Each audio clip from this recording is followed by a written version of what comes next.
तो दोस्तों, अगर सपने में सांप देखे तो क्या होता है? आपको भी सपने में सांप दिखाई दे तो इसका क्या मतलब यह है? तो जानिए श्री कृष्ण जी ने इसके बारे में नारद जी को क्या बताया है। एक बार की बात है, श्री कृष्ण जी कदम के पेड़ के नीचे बैठे थे। तभी नारद जी भी वहां पहुंचे। वे थोड़े चिंता में दिख रहे थे। नारद जी बोले, प्रभु, आज मन में एक प्रश्न उठा है। कई लोग कहते हैं कि सपनों में सांप का दिखना ये कोई संकेत होता है। मुझे समझ नहीं आ रहा कि इसका सही अर्थ क्या है। प्रभु, सपने में सांप के दिखने का मतलब क्या होता है? श्री कृष्ण जी बोले, नारद, सपनों में सांप दिखाई देना साधारण बात नहीं है। ये मनुष्य के जीवन से जुड़ा संकेत होता है। कभी परिवर्तन का, कभी चेतावनी का, तो कभी किसी आने वाली घटना का। नारद जी बोले, प्रभु, यदि आप अनुमति दें तो मैं इस रहस्य को और भी गहराई से समझना चाहता हूं। कृपया मुझे इसका सही अर्थ बताइए। श्री कृष्ण जी बोले, नारद, केवल अर्थ सुनकर तुम इसे पूर्ण रूप से नहीं समझ पाओगे। आज मैं तुम्हें एक कथा सुनाता हूं। इस कथा में 7 संकेत छुपे हैं और इन 7 में तुम्हारे सभी प्रश्नों का उत्तर मिलेगा। श्री कृष्ण जी बोले, नारद, ये बहुत ही पुराने समय की बात है। उस समय जीवन आज के समय जैसा तेज नहीं था। लोगों के घर मिट्टी के थे पर दिल सोने जैसे थे। गांवों में सुबह की शुरुआत नदी के कलकल स्वर से होती थी और शाम चूल्हे की खुशबू से भरती थी। उसी गांव में एक पुरुष रहता था जिसका नाम देवबर्मन और उसकी पत्नी का नाम साध्वी। दोनों का जीवन सरल भक्ति से भरा और पूरी तरह संतुलित था। उनकी दिनचर्या ऐसी थी जैसे हर काम भगवान के सामने अर्पण हो। गांव वाले अक्सर कहते थे कि उनके घर से उठने वाला धुआं भी पूजा का हिस्सा लगता है। देवबर्मन हर सुबह सूर्योदय से पहले उठ जाया करता था। आंगन में रखी तुलसी को जल चढ़ाना उसके दिन का पहला नियम था। दीपक की छोटी लौ उसके घर को उजाला देती और उसी उजाले में उसकी प्रार्थना की ध्वनि फैलती थी। उसके बाद वह खेत की तरफ निकलता। उसकी कंधों पर हल होता पर मन में भगवान का स्मरण रहता। हल चलाते समय भी वो दूसरों की भलाई के बारे में सोचता था। इसी वजह से उसकी फसल हमेशा हरी भरी रहती। लोग कहते थे कि देवबर्मन के खेत में मेहनत नहीं आशीर्वाद उगता है। वो चाहे थका हो या बारिश हो, उसके चेहरे पर शांत भाव कभी कम नहीं होते थे। साध्वी भी उतनी ही सरल और श्रद्धालु थी। सुबह घर की सफाई से उसका दिन शुरू होता। फिर वो रसोई में दिया जलाकर भोजन बनाती। उसके हाथों में सादगी थी पर स्वाद में दिव्यता। गांव के लोग अगर उसके घर पानी भी पीने को जाए तो वो उन्हें सम्मान से बैठाती। उसे लगता था कि अतिथि भगवान का रूप है। दिन भर वो बिना किसी शिकायत के घर संभालती और देवबर्मन की थकान को मुस्कान में बदल देती। उसका स्वभाव इतना शांत था कि छोटे से घर में भी सुख की हवा बहती रहती। शाम होते ही वो दीपक जलाकर अपने पति के साथ भोजन करती थी। दोनों एक दूसरे की बातें सुनते और धीरे से हंसते। उनका घर छोटा था लेकिन उसमें संतोष का महासागर भरा था। श्री कृष्ण जी ने नारद जी से आगे कहा, नारद, जीवन जब बहुत शांत हो तो जीवन में परिवर्तन अक्सर अचानक आता है और देवबर्मन के जीवन में भी कुछ ऐसा ही हुआ।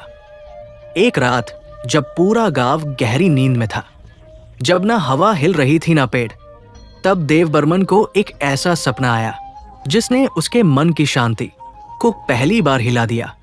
उसने देखा कि एक ही बड़ा सांप था जो धीरे धीरे आकाश की ओर उठ रहा था। वो सांप जमीन से नहीं, हवा से बना लगता था, जैसे किसी शक्ति ने उसे हल्का कर दिया हो। देवबर्मन खड़ा था पर कदम हिल नहीं रहे थे। सांप ऊपर ऊपर जाता गया और उसकी परछाई देवबर्मन पर पड़ती रही। सपने में उस परछाई ने उसे बेचैन कर दिया। ये सपना ना डराता था ना समझ आने देता था। बस एक अजीब सा डर उसके मन के भीतर छोड़ गया। सपने से देवबर्मन अचानक जाग गया। उसका दिल तेज धड़क रहा था, माथे पर पसीना था। साध्वी ने तुरंत दीपक जलाया और उसके पास बैठ गई। उसने पूछा कि क्या हुआ, पर देवबर्मन कुछ क्षण बोल नहीं पाया। फिर उसने धीरे धीरे पूरा सपना बताया। साध्वी ने उसे ध्यान से सुना। उसने कहा कि यह सपना सामान्य नहीं लगता। उड़ता हुआ सांप, इतनी बड़ी आकृति, इतनी गहरी बेचैनी, शायद ये किसी आने वाली घटना का संकेत है। देवबर्मन ने भी महसूस किया कि यह सपना बिना कारण नहीं आया। उसे लगा जैसे कोई उसे चेतावनी दे रहा है, पर कारण समझ नहीं आता था। दोनों कुछ देर चुप बैठे रहे, जैसे शब्द ही कम पड़ गए हो। साध्वी ने उसकी आंखों में देखते हुए कहा कि जब मन उलझ जाए तो ज्ञानी व्यक्ति का मार्गदर्शन ही सबसे बड़ा समाधान होता है। उसने सुझाव दिया कि देवबर्मन को गांव के बाहर रहने वाले साधु के पास जाना चाहिए। वो साधु दूरदृष्टि और शांति के लिए प्रसिद्ध थे। गांव का हर बड़ा निर्णय उनसे पूछकर ही लिया जाता था। देवबर्मन ने कुछ पल सोचा और सहमति जताई। उसे लगा कि साधु ही इस रहस्य को समझा सकते हैं। वो रात पूरी बेचैनी में गुजरी। हर बार आंख लगती, सपना फिर से सामने आ जाता, जैसे वो संकेत उसे छोड़ने को तैयार ही नहीं था। अगली सुबह जब सूरज की पहली किरणें गांव पर पड़ी, देवबर्मन ने तुलसी को जल चढ़ाया, पर उसका मन भारी था। उसने माधवी से कहा कि वह साधु से मिलने जा रहा है। जंगल की ओर जाने वाला रास्ता शांत था, पर देवबर्मन की चिंताएं उसे घेरे थी। वो सोच रहा था कि क्या ये सपना किसी बड़ी घटना का संकेत है? क्या उसका आने वाला समय बदलने वाला है? जंगल के किनारे पहुंचकर उसने साधु को देखा। वे पीपल के पेड़ के नीचे ध्यान में बैठे थे। उनके चारों ओर एक ऐसी शांति थी।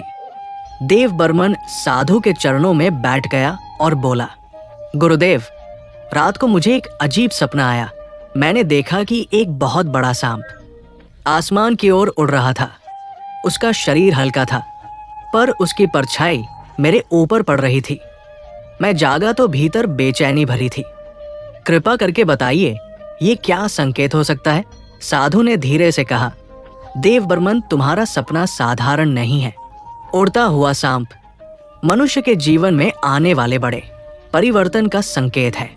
इसका अर्थ है कि तुम्हारे चारों ओर की दुनिया अब पहले जैसी नहीं रहेगी। ऐसा कुछ होने वाला है जो तुम्हारे जीवन की दिशा बदल देगा। ये परिवर्तन अच्छा भी हो सकता है और कठिन भी, पर इससे बचना संभव नहीं। परिवर्तन जब आता है तो पहले मन को व्याकुल करता है, फिर रास्ता खोलता है। देवबर्मन चिंतित स्वर में बोला, गुरुदेव, क्या इस संकेत से मुझे डरना चाहिए? साधु ने सिर हिलाकर कहा, नहीं पुत्र, डरने की नहीं, समझने की आवश्यकता है। यदि मन स्थिर रहेगा तो परिवर्तन भी वरदान बन जाएगा। तुम्हें बस सतर्क रहना है। इतना याद रखना, जो आने वाला है वो तुम्हें कुछ सिखाने के लिए आएगा। देवबर्मन ने साधु के शब्द अपने मन में उतार लिए। उसने हाथ जोड़कर प्रणाम किया और घर लौटने लगा। रास्ते में उसके कदम भारी थे, पर मन पहले से थोड़ा स्पष्ट था। घर के दरवाजे पर पहुंचते ही साध्वी चिंतित खड़ी दिखाई दी।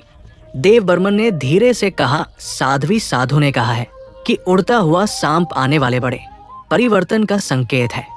हमारे जीवन में कुछ ऐसा होने वाला है जो सब कुछ बदल देगा। उन्होंने कहा कि डरना नहीं है, बस समझकर आगे बढ़ना है। जो आएगा वो हमें कुछ सिखाने के लिए आएगा। माधवी कुछ पल चुप रही, फिर हिम्मत करके बोली, परिवर्तन जैसा भी हो, हम दोनों मिलकर उसका सामना करेंगे।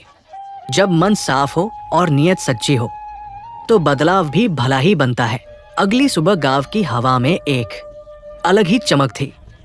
देवबर्मन रोज की तरह हल कंधे पर रखकर खेत की ओर चला, लेकिन आज उसके मन में अजीब सी उत्सुकता थी। आसमान बिल्कुल साफ था, जैसे धुला हुआ हो। नदी दूर से शांत आवाज में बह रही थी। पेड़ों पर बैठे पक्षी ऐसे गा रहे थे मानो किसी अनदेखी खुशी का स्वागत कर रहे हो। चलते चलते जब वो अपने खेत के पास पहुंचा तो अचानक उसके कदम रुक गए। उसकी आंखें अविश्वास में फैल गई। जहां कल तक उसकी फसल सामान्य ऊंचाई की खड़ी थी, आज वही गेहूं की बालियां दोगुनी ऊंची, ताकतवर और सुनहरी चमक के साथ सामने लहरा रही थी। हवा उन्हें छूते हुए ऐसे हिला रही थी जैसे कोई अदृश्य शक्ति उन्हें आशीर्वाद दे रही हो। देव बर्मन धीरे धीरे खेत के बीच तक गया और मिट्टी को हथेलियों में भरकर महसूस किया।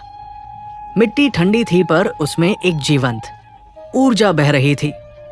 ऐसा लग रहा था जैसे धरती खुद उससे बात कर रही हो। उसके पैर मिट्टी में ढंसते जा रहे थे, लेकिन उसके मन में हल्कापन बढ़ रहा था। उसे याद आया कि साधु ने कहा था परिवर्तन बड़ा होगा। उसने सोचा था कि शायद कोई परेशानी आएगी, लेकिन यहां जो दिख रहा था वो तो उम्मीद से कहीं ज्यादा सुंदर था। फसल की पत्तियां सूरज की रोशनी में ऐसे चमक रही थी मानो उसके खेत पर कोई दिव्य प्रकाश पड़ा हो। देव बर्मन के होठों पर हल्की मुस्कान आ गई। उसके जीवन में पहली बार ऐसा हुआ था कि फसल इतनी तेजी से और इतनी घनी बढ़ी थी। कुछ ही देर में आसपास के किसान भी वहां पहुंचे। सभी हैरानी से देव बर्मन के खेत को देख रहे थे। कोई कह रहा था कि ऐसा तो उसने अपने जीवन में कभी नहीं देखा, तो कोई कह रहा था कि शायद ये भगवान की कृपा है। कुछ बुजुर्गों ने तो हाथ जोड़कर खेत की और प्रणाम भी किया। देव बर्मन खुद भी नहीं समझ पा रहा था कि ये चमत्कार। जब वो घर लौटा तो साध्वी दरवाजे पर ही इंतजार करती मिली। उसके चेहरे पर चिंता और उत्सुकता दोनों थी। जैसे ही देव बर्मन ने मुस्कुराते हुए कहा साध्वी खेत में चमत्कार हुआ है, उसके चेहरे की चिंता तुरंत मिट गई। दोनों आंगन में बैठ गए और देव बर्मन ने पूरी बात विस्तार से बताई।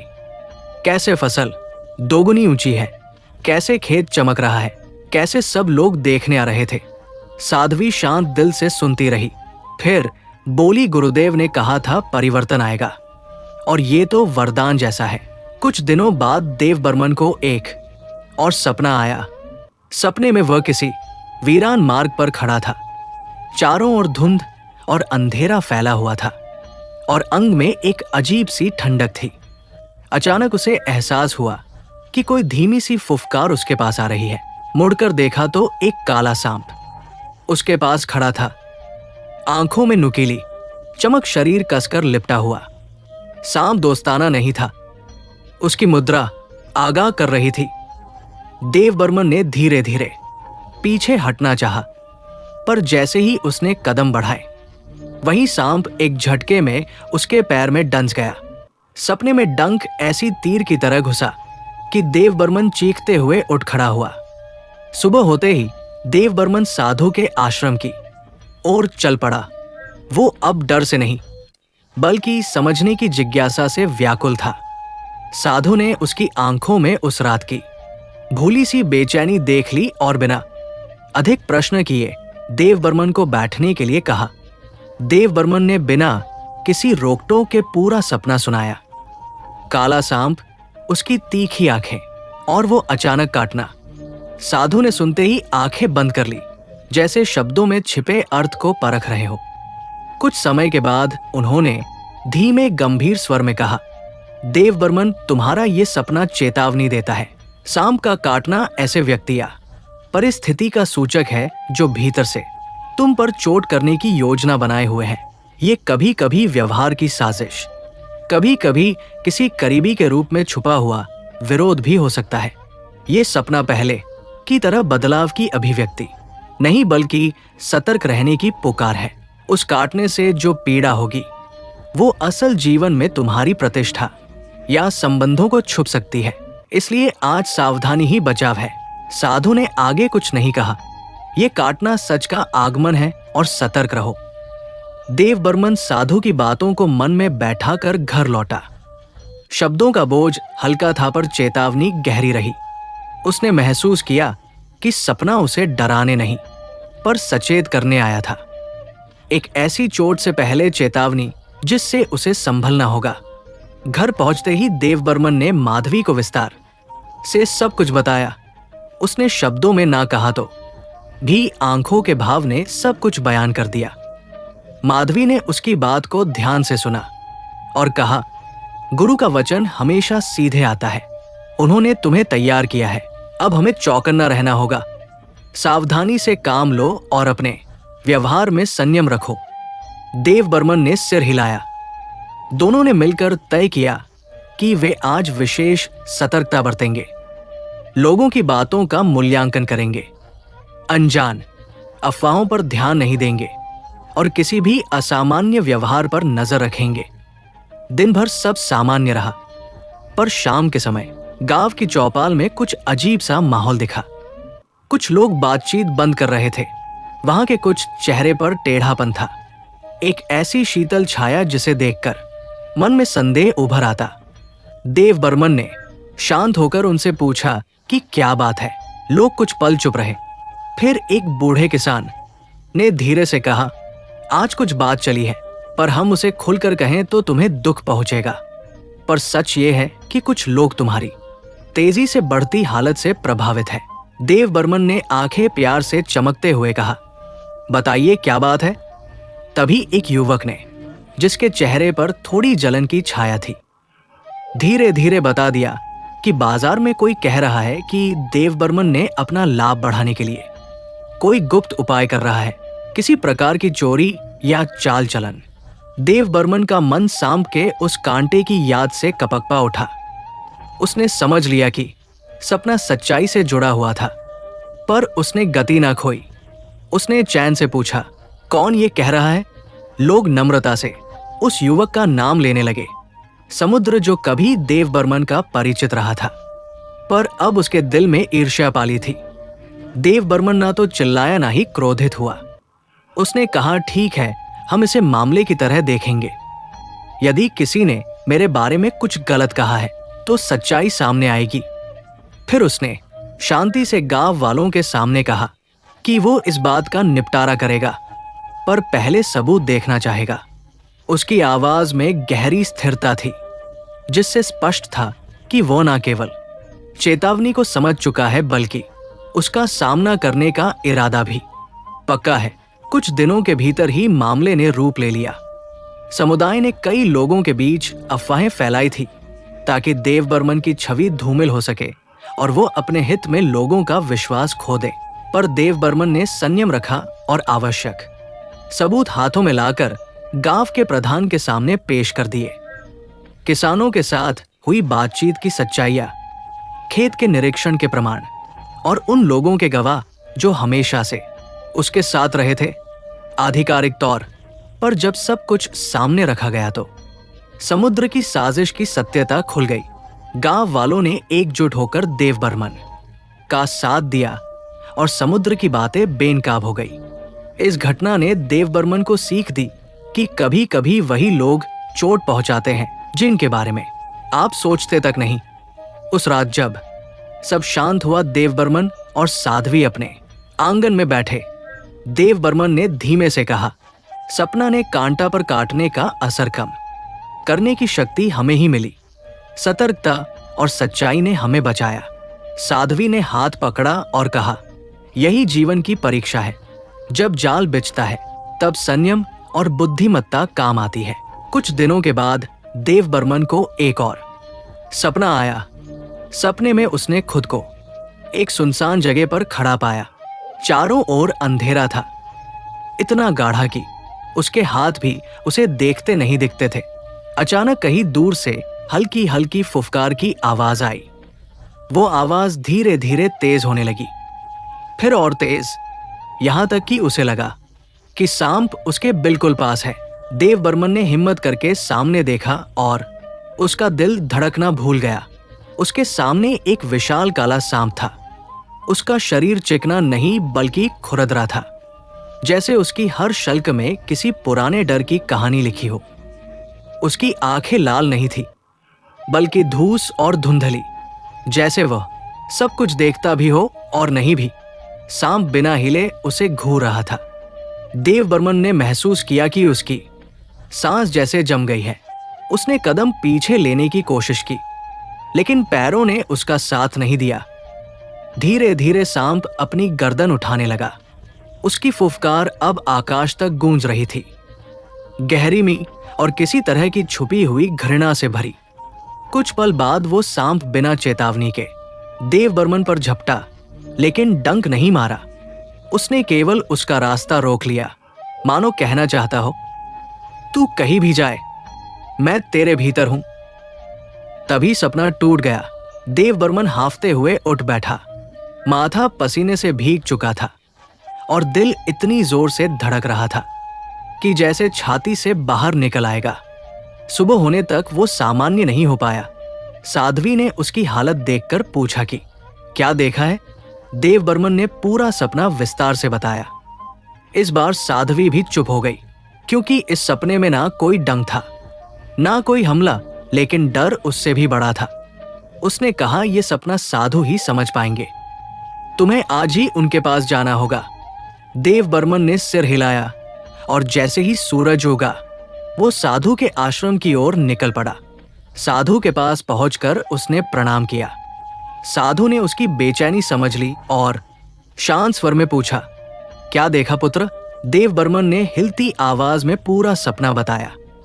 काला सांप, उसकी नजरें, उसकी फुफकार और वो अचानक रास्ता रोकना।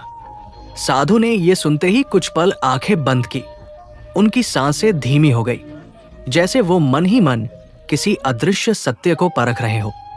फिर उन्होंने आंखें खोली और धीमे स्वर में कहा, देव बर्मन, काला सांप मन के भीतर जमा तनाव और अंधियारे का संकेत होता है। इसका अर्थ है कि तुम्हारे जीवन में कोई ऐसी बात है जो तुम दबा रहे हो, कोई चिंता, कोई बोझ या कोई संबंध जो धीरे धीरे तुम्हें भीतर से खा रहा है, जिसने तुम्हारे रास्ते को रोक लिया। इसका मतलब ये समस्या तुम्हारी प्रगति के बीच आ खड़ी होगी। ये सपना बताता है कि कुछ ऐसा होने वाला है जिससे तुम्हारा मन अस्थिर होगा। अभी डंग नहीं है, लेकिन डर है, और वही डर तुम्हें संभलने की चेतावनी देता है। देव बर्मन साधु के शब्द सुनकर कुछ पल चुप रहा। उसे अब एहसास होने लगा कि यह सपना केवल भविष्य नहीं बल्कि वर्तमान का भी सत्य खोल रहा है। उसने साधु से आशीर्वाद लिया और घर की ओर लौट पड़ा। घर पहुंचते ही साध्वी ने पूछा, क्या कहा साधु ने। देव बर्मन ने सरल भाषा में बताया, काला सांप मन की उलझन का संकेत है। कुछ ऐसा होने वाला है जो मेरे मन को अस्थिर करेगा और शायद ये घर से जुड़ा होगा। साध्वी चुप हो गई। उसके चेहरे पर चिंता की हल्की रेखाएं थी। उसी दिन दोपहर में संकेत साकार होने लगा। गांव का एक वृद्ध व्यक्ति भागता हुआ आया और बोला कि देव बर्मन के छोटे भाई जो पास के गांव में रहता था, गंभीर रूप से बीमार पड़ गया है। ये खबर सुनते ही देव बर्मन के पैरों तले जमीन खिसक गई। वो उससे बहुत प्रेम करता था, पर उसे कई महीनों से उससे मिलने का समय नहीं मिला था। भाई की बीमारी की खबर सुनकर उसके भीतर का तनाव पल भर में भारी हो गया। बिल्कुल वैसे ही जैसा सपने में काले सांप की छाया ने उसे महसूस कराया था। देव बर्मन तुरंत साध्वी के साथ उस गांव की ओर निकल पड़ा। रास्ते में उसका मन बुरी तरह घबराया हुआ था। जब वे वहां पहुंचे, उसका भाई बिस्तर पर कमजोर पड़ा था, चेहरा पीला, आंखें ढंसी हुई। वेद जी ने बताया कि तकलीफ बढ़ रही है और समय कम है। देव बर्मन का दिल टूट गया। उसे याद आया साधु ने कहा था कि समस्या तुम्हारे रास्ते को रोक लेगी। सचमुच वो उसी तरह आग खड़ी हुई थी। वो घंटों भाई के पास बैठा रहा। उसके भीतर का हर डर बाहर निकल चुका था। वही डर, वही बेचैनी, ठीक सपने वाले काले सांप की तरह। रात ढलते ढलते उसका भाई खतरे से बाहर हो गया। वेद जी ने कहा कि वो अब धीरे धीरे ठीक हो जाएगा। देव बर्मन ने गहरी राहत की सांस ली, मानो उसके कंधों से बोझ हट गया हो। इन्हीं दिनों एक रात देव बर्मन को फिर एक सपना आया। सपना इतना सरल था कि शुरू में उसे लगा जैसे वो किसी तरह की शांति का दृश्य देख रहा है। उसने खुद को एक विशाल शांत झील के पास खड़ा पाया। पानी बिल्कुल स्थिर था, जैसे चांदनी उसमें सो गई हो। हवा ठंडी लेकिन कोमल थी। देव बर्मन ने झील की सतह पर झुक कर देखा। तभी पानी में हल्की हलचल हुई। कुछ ही क्षणों बाद एक सफेद सांप उस पानी से बाहर निकला। उसकी चमक चांदनी जैसी थी। उसकी आंखों में कोमलता थी और उसका शरीर बिना किसी आक्रामकता के धीरे धीरे हवा में लहराता था। देव बर्मन ने देखा कि सांप उसे चोट नहीं पहुंचा रहा, बल्कि जैसे उसे कुछ कह रहा हो। कुछ पल बाद वो सफेद सांप वापस पानी में उतरा और गायब हो गया। सपना टूटते ही देवबर्मन ने महसूस किया कि उसके भीतर अजीब सी शांति उतर रही है। सुबह होते ही उसने साध्वी को सपना सुनाया।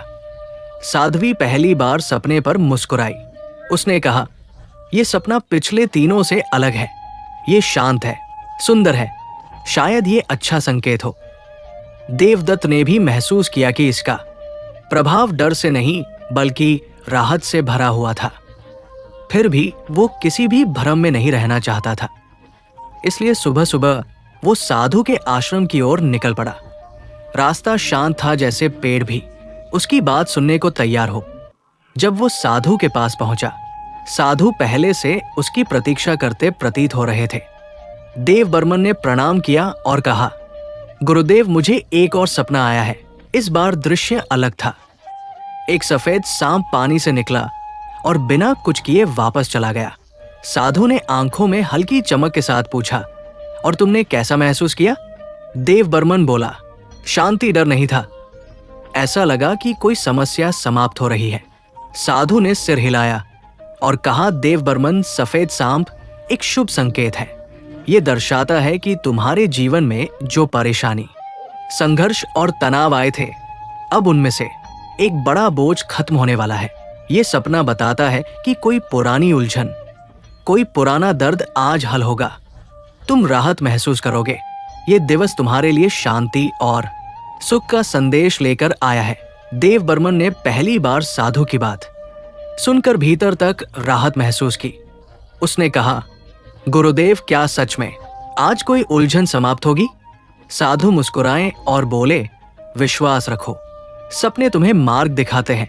देवबर्मन घर लौटा तो साध्वी ने उत्सुकता से पूछा, क्या कहा साधु ने? देवबर्मन बोला, यह सपना शुभ है। आज कोई पुरानी समस्या खत्म होने वाली है। साध्वी के चेहरे पर राहत उतर आई। वो बोली, ये तो बहुत अच्छा है। दोपहर का समय हुआ ही था कि चौपाल की ओर से कुछ लोग देवबर्मन के घर आए। उनमें गांव का एक वृद्ध और 2 किसान थे। वे काफी खुश दिखाई दे रहे थे। वृद्ध ने कहा, देवबर्मन, एक खबर है जो तुम्हें सुनाकर हमारा मन हल्का हो रहा है। कुछ समय पहले जिस जमीन को लेकर विवाद चल रहा था, वो आज पूरी तरह समाप्त हो गया है। पंचायत ने निर्णय लिया है कि जमीन तुम्हारी ही होगी। तुम पर लगाया गया पुराना संदेह गलत पाया गया है। तुम्हें अब उस मामले से पूरी तरह मुक्त कर दिया गया है। देवबर्मन स्तब्ध था। ये वही पुरानी समस्या थी जो कई महीनों से उसके सिर पर बोझ बनकर बैठी थी। इस विवाद ने उसके मन में तनाव पैदा किया था और अब वही समस्या शांति से खत्म हो रही थी, बिल्कुल उसी तरह जैसे सफेद सांप ने शांत झील से बाहर निकलकर फिर पानी में लौटते हुए शांति का संदेश दिया था। देवबर्मन ने किसानों को धन्यवाद दिया। फिर वो घर आया और सारी बात साध्वी को बताई। साध्वी ने तुरंत कहा, मैंने कहा था ना, ये शुभ संकेत है। देखो, सपना तुम्हें राहत देने आया था। देवबर्मन ने गहरी सांस ली और बोला, सच में ये सपनों की दुनिया कितनी अद्भुत है। उनका संदेश सीधे जीवन में उतर आता है। कुछ दिनों बाद देवबर्मन को एक और सपना आया। सपने में उसने खुद को एक बहुत विशाल नदी के किनारे खड़ा पाया। नदी का पानी नीला था। धीमी शांत लहरों के बीच से एक लंबा सांप पानी में तैरते हुए आगे बढ़ रहा था। इसका रंग ना काला था ना चमकीला, बल्कि नदी के पानी की तरह हल्का धूसर। वो सांप बहुत तेज नहीं था, पर उसके चलने में एक अजीब सी ऊर्जा थी, जैसे पानी उसके हर कदम को समझता हो। देवबर्मन को ऐसा लगा कि सांप उसे देख रहा है। फिर सांप पानी में गोता लगाकर कुछ दूर तक गायब हो गया, लेकिन उसकी हलचल अब भी पानी की सतह पर दिखाई दे रही थी। देवबर्मन घबरा गया। तभी सपना टूट गया। वो हांफते हुए जागा। नसों में बेचैनी दौड़ रही थी। माथे पर पसीना था, लेकिन डर की जगह एक भारीपन था, जैसे कोई पुरानी बात, कोई पुराना दर्द जाग उठा हो। साध्वी उठी और चिंतित स्वर में बोली, क्या हुआ? फिर सपना? देवबर्मन ने धीमे धीमे पूरा सपना बताया।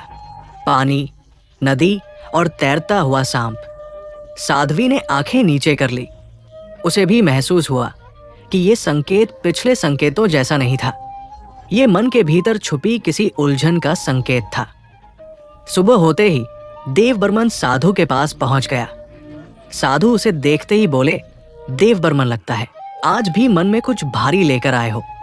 देव बर्मन ने शांत स्वर में कहा, गुरुदेव, 5वां सपना आया है। इस बार नदी में सांप तैर रहा था। साधु ने कुछ क्षणों तक उसकी ओर देखा, फिर आंखें बंद कर ली। बाद में उन्होंने धीरे से कहा, देव बर्मन, पानी में सांप मन की उथल पुथल का संकेत है।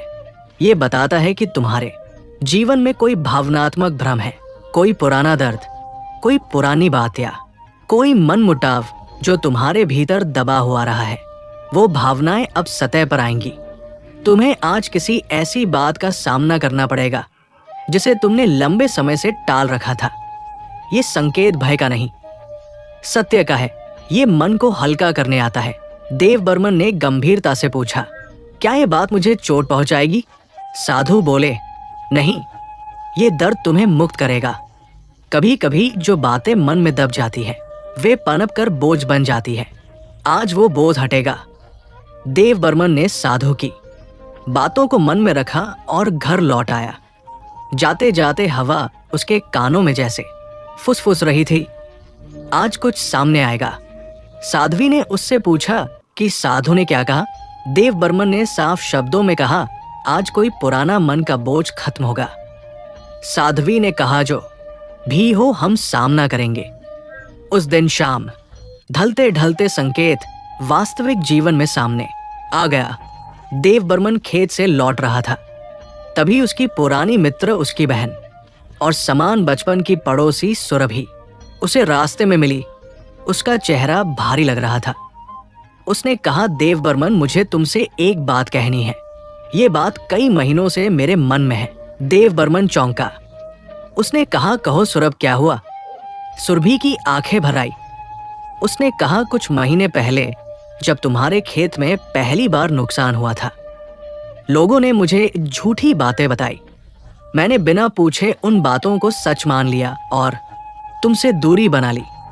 मैं सोचती थी कि तुमने मेरे भाई से गलत व्यवहार किया, पर बाद में मुझे पता चला कि असलियत कुछ और थी। तुमने तो उसे बचाया था। मैं कई महीनों से ये बात कह नहीं पाई, मन में गांठ बन गई थी। आज हिम्मत करके कह रही हूं, मुझे माफ कर दो। ये सुनकर देव बर्मन की आंखें भर आई। यही तो था वो बोझ, वो उलझन, वो भावनाक दरार जो लंबे समय से उसके मन में दबा था, जिसका उसे पता भी नहीं था, पर मन भीतर से उसे महसूस करता था। देव बर्मन ने सुरभ का हाथ पकड़ा और कहा, सुरभ, अब बात खत्म हुई। तुमने मन की बात कह दी और मेरा मन भी हल्का हो गया। जो लोग गलतफहमी फैलाते हैं वे जीतते तब हैं जब हम एक दूसरे को समझने से पहले मान लेते हैं। अब ये बात यही खत्म। सुरभ राहत में रो पड़ी। वो मुस्कुराई और बोली, भगवान तुम्हें खुश रखें। उस शाम देव बर्मन जब घर पहुंचा, उसके चेहरे पर एक अजीब सी राहत थी। साध्वी ने पूछा, क्या हुआ? देव बर्मन ने कहा, आज मन में दबा हुआ बोझ हट गया। 5वां संकेत पूरा हो गया। देव बर्मन ने सारी बात विस्तार से साध्वी को बताई। दोनों ने राहत की सांस ली।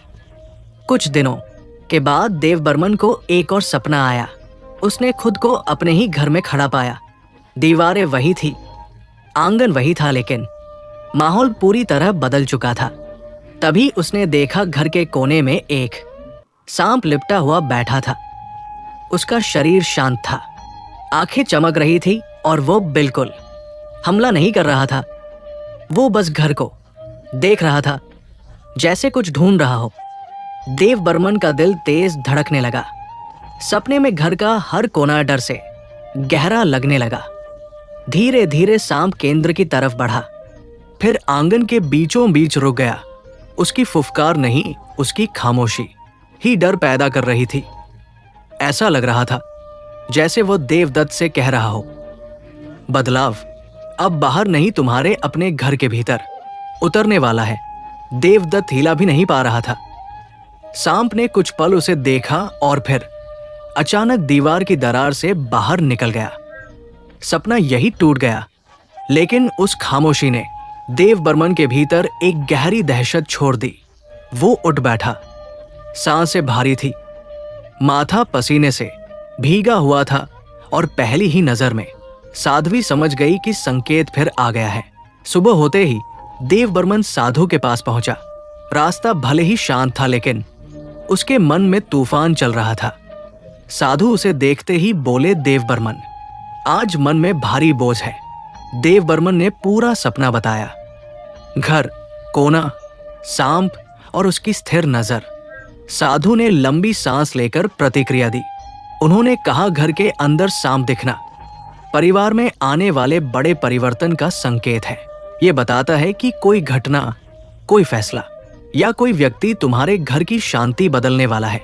ये संभावना है कि आज ही परिवर्तन का आरंभ होगा, चाहे वो सुख हो या दुख, पर यह बदलाव तुम्हें रोक नहीं सकता। देव बर्मन ने पूछा, गुरुदेव, क्या ये बुरा परिवर्तन होगा? साधु ने उत्तर दिया, बुरा या अच्छा, परिवर्तन हमेशा मन की परीक्षा लेता है। तुम केवल साहस रखो। देव बर्मन जब घर लौटा, उसका चेहरा सामान्य दिख रहा था, लेकिन भीतर डर से भरा था। साध्वी ने पूछा, साधु ने क्या कहा?